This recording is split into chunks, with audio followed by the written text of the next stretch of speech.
أعوذ بالله من الشيطان الرجيم. بسم الله الرحمن الرحيم. يوم يجمع الله الرسل فيقول ماذا أجبتم قالوا لا علم لنا إنك أنت علام الغيوب إذ قال الله يا عيسى ابن مريم اذكر نعمتي عليك وعلى والدتك إذ أيدتك بروح القدس تكلم الناس في المهد وكهلا وإذ علمتك الكتاب والحكمة والتوراة والإنجيل وإذ تخلق من الطين كهيئة الطير بإذني فتنفخ فيها فتكون طيرا بإذني وتبرئ الأكمه والأبرص بإذني وإذ تخرج الموتى بإذني وإذ كففت بني إسرائيل عنك إذ جئتهم بالبينات فقال الذين كفروا منهم إن هذا إلا سحر مبين وإذ أوحيت إلى الحواريين أن آمنوا بي وبرسولي قالوا آمنا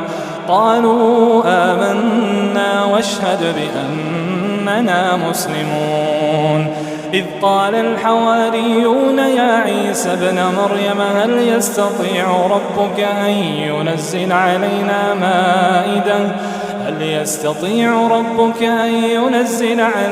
مائدة من السماء قال اتقوا الله إن كنتم مؤمنين قالوا نريد أن نأكل منها وتطمئن قلوبنا ونعلم أن قد صدقتنا ونكون عليها من الشاهدين قال عيسى ابن مريم اللهم ربنا أنزل علينا مائدة من السماء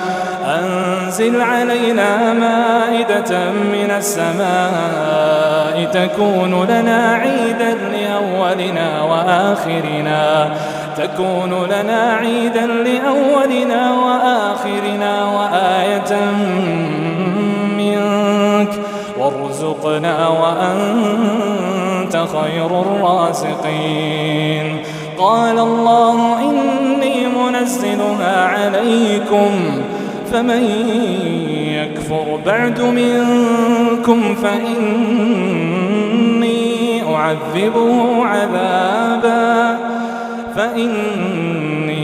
أعذبه عذابا لا أعذبه أحدا من العالمين.